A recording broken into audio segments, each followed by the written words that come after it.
Howdy. Welcome to Sunday School. I am Miss Wesley, and I am so glad you've taken the opportunity to further your knowledge in the Bible. Whether you are a returning viewer or brand new, I hope to offer something that you need. If you're a Sunday School teacher, I am here to help you. I understand your plight.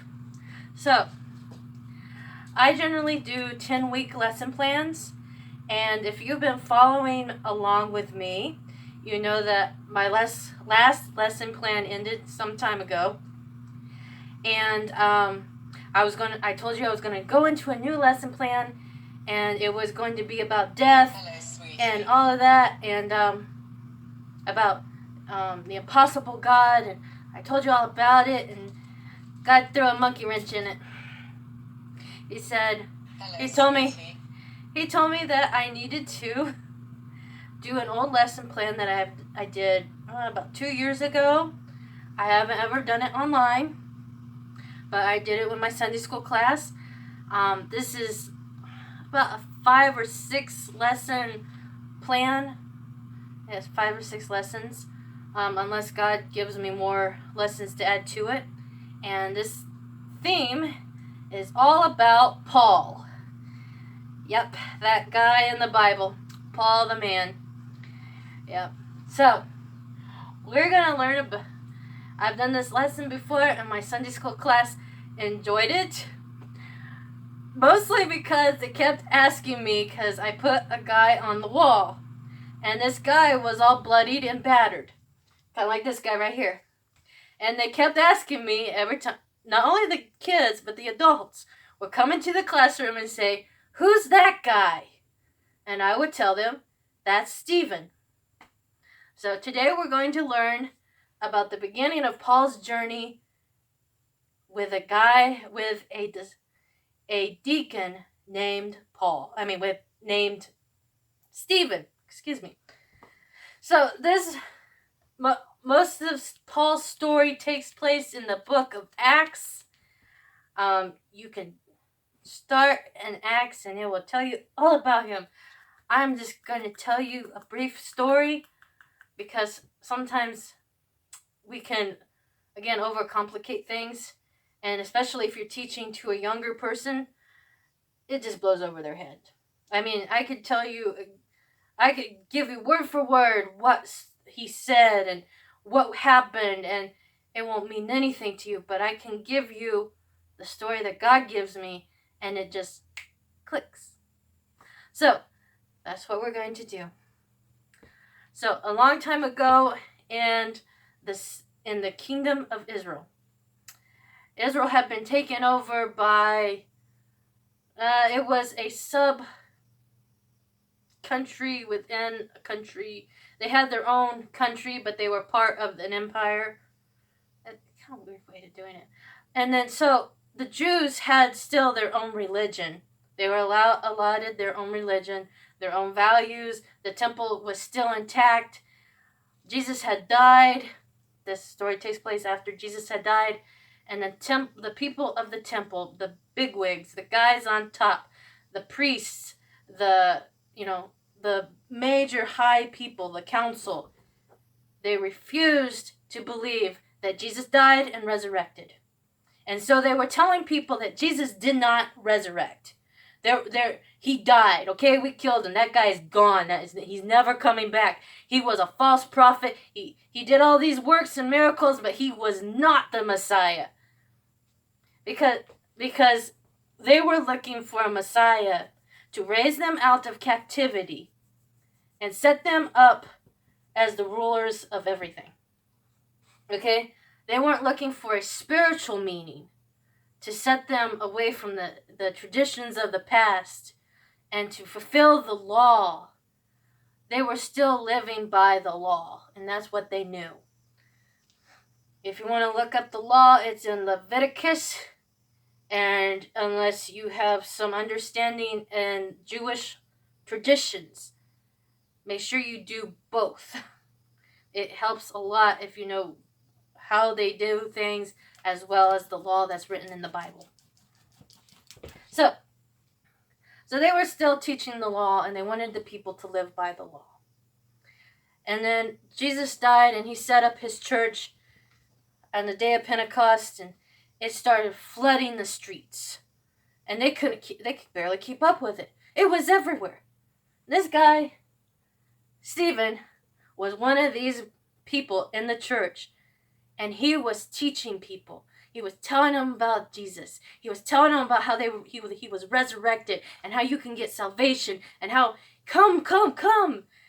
And so the temple found out about what he was doing, and they didn't like it. So they called him in. They set him in front of all the hierarchy in the temple, and they say, "What you doing?" And he started telling them. He basically preached a message to them. This guy is not a preacher, but if you're a deacon, you should be able to, help. You should be able to preach, in a way. You're not really a preacher. It's complicated. You should be able to teach a message. Let's put it that way. He started telling them about how they still live by the law. It was set up by God through Moses. And he started telling them that your traditions and everything, they're meaningless now.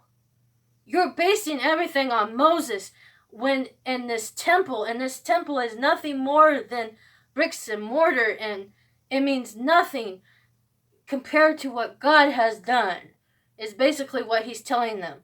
He takes every tradition that they believe in, and everything and he just lays it out to them, starting from Abraham, Moses, and he tells them that to God, this temple is nothing but a footstool. It is nothing compared to what he set up and what he meant to set up. And so everything that he's saying to them, everything that he is laying out for them, everything, it just makes them madder and madder and madder at this man. He says, "You've done plugged up your ears and your heart, that everything is just falling on deaf ears." It's pretty much, I'm paraphrasing. If you wish to read it, please do. You have closed off your heart and your ears to the truth. He's basically telling them you'd rather live a lie and be damned than to know the truth and be saved. And you're spreading it everywhere. So this just made these guys madder and madder. And finally he made them so mad that they were gritting their teeth, grinding them.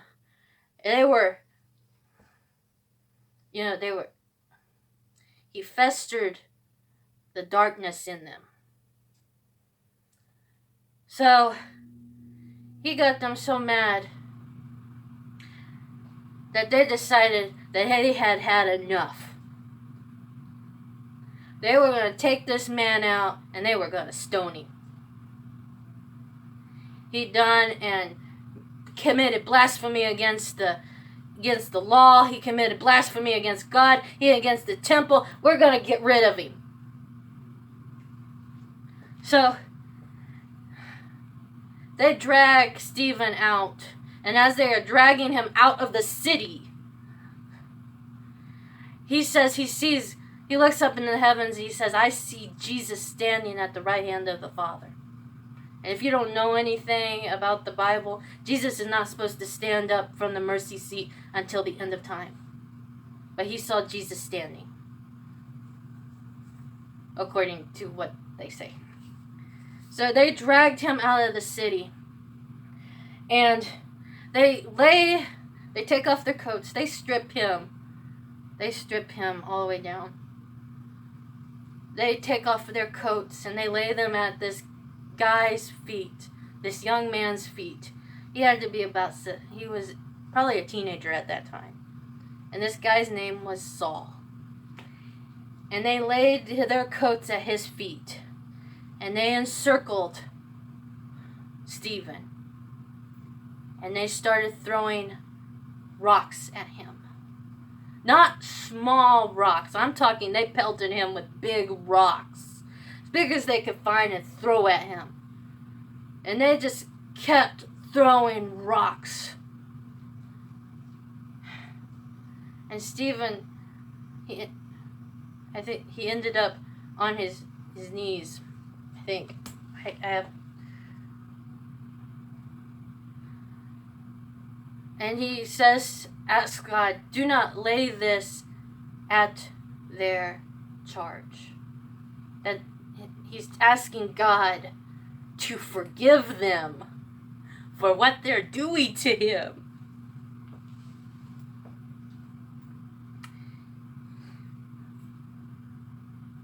And then he falls asleep. He lost consciousness. He died as they're throwing rocks at him. So, and that is Stephen's story. And that's where we meet a guy named Saul. And next week we'll continue Saul's story. I'm going to show you, if you're a Sunday school teacher, I'm going to show you the activity. When I showed my kids this, my Sunday school class this, they did not want to do it after the story. I said, we're going to throw stones at Stephen. And they were like, we don't want to throw stones at Stephen. But let me help lay this story out in terms that you can use it. I like to kind of lay things out in a way that my kids can understand it and apply it into their life. And I do it here on this and my lesson plans too. It's so easy, to go out and tell people about God, but when we start getting persecuted for what we believe in, it's easy to start wanting to stop. It's so hard to want to tell people the truth, and they look at you like you're lying to them. It's the hardest thing, I think, when you're telling someone the truth, and it rings true, and they don't want to listen. And sometimes you just have to hope one day it connects. That one day they're walking down the street and all of a sudden it's just like, oh, I get it now. I know what they're talking about now. Sometimes we want everything to happen right then. Kind of like what happened with Stephen. I mean, he laid out a beautiful message. He put it out there so clearly for them in a way that they would understand it, and they still rejected the truth because they closed off their heart to it. But somewhere in there was listening ears. Someone listened and they heard.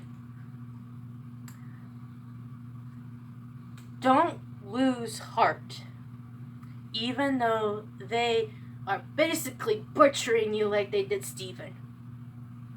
Somewhere, someone is listening, and it will connect. You might have to wait years, but it will connect. We so easily want to curse people. Stephen could have very well cursed those people, but instead he gave forgiveness. And through that, someone's whole life is about to be changed. In the story, in your story, someone's life could be changed if you just offer a little forgiveness.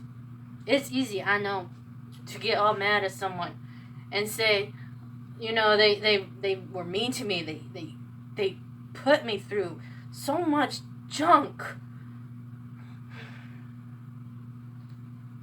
Give it to God. Take a step back. Let God be God and you be you. You take care of the possible and God takes care of the impossible, and everything works. So, I hope that helps you out.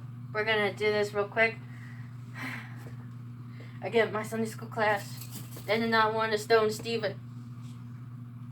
I thought they were, but anywho. So, what I've done is I've taken foam, just styrofoam, and I've cut it up. You could use just regular foam balls if you wanted. You could use whatever you think would work. Do not use actual rocks. That might be a problem. Okay, so, and then I got, you just have your Stephen. You put him on a wall or whatnot. It's like pin the tail of the donkey on the donkey, except for you're not gonna blindfold anybody. So, and they just throw rocks at him. Have the kids get around him and throw rocks at him. If anything, they'll remember the story because they had to throw rocks at Stephen. And they probably, after you tell the story, will not want to throw rocks at Stephen. So, I hope that helps you. I hope you take this lesson and find the meaning in your life with it. And I hope it helps you. I hope it finds something in your mind, even if you are advanced in the Bible and you have read it through and through. Sometimes someone else can put something in your mind that you never thought of before. So I hope it helps you out. Next week we're going to be learning further about a guy named Saul. We're going to see how he connects to Paul. So I'm going to end this here. I love you guys, and God loves you, and there is absolutely nothing you can do about it. So remember, no matter where you are in this life, you are loved. Goodbye.